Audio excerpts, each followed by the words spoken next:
भगत सिंह दुल्हन से लेकर आखिरी ख्वाहिश तक, जाने उनसे जुड़ी 10 बातें। भारत में हर साल 23 मार्च को शहीद भगत सिंह की याद में शहीद दिवस मनाया जाता है।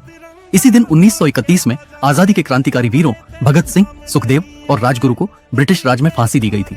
23 साल की उम्र में फांसी पर चढ़ जाने वाले एक नौजवान ने आजादी की ऐसी अलग जगाई जिसने अंग्रेजी हुकूमत के आसमान में भी सुराख कर दिया।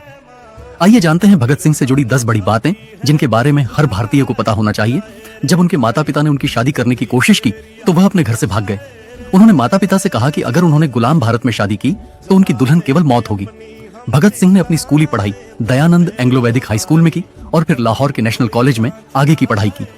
भगत सिंह ने सुखदेव के साथ मिलकर लाला लाजपत राय की मौत का बदला लेने की योजना बनाई, लेकिन लाहौर में पुलिस अधीक्षक जेम्स स्कॉट को ठीक से पहचान नहीं पाए और असिस्टेंट पुलिस अधीक्षक जॉन सॉन्डर्स को गोली मार दी। मार्च 1926 में भगत सिंह ने भारत में ब्रिटिश शासन को जड़ से उखाड़ फेंकने के उद्देश्य से एक समाजवादी संगठन नौजवान भारत सभा की स्थापना की।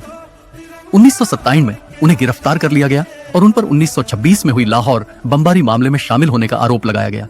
उन्हें 5 सप्ताह के बाद रिहा कर दिया गया। भगत सिंह जन्म से एक सिख थे, मगर अपनी पहचान छुपाने और गिरफ्तार होने से बचने के लिए उन्होंने अपनी दाढ़ी मुंडवा ली और अपने बाल काट लिए। वह लाहौर से कलकत्ता भागने में सफल रहे।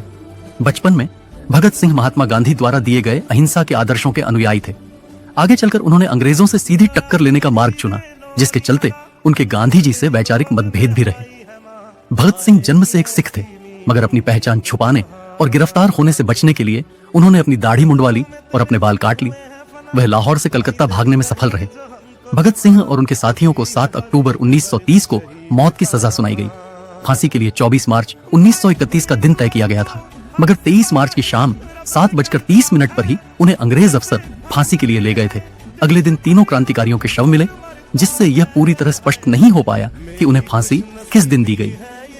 फांसी से पहले भगत सिंह ने अपने वकील प्राणनाथ मेहता से अपनी पसंदीदा तील स्टैंड रिवॉल्यूशन मंगवाई और किताब फांसी की परवाह किए बिना किताब पढ़ने बैठ गए थे।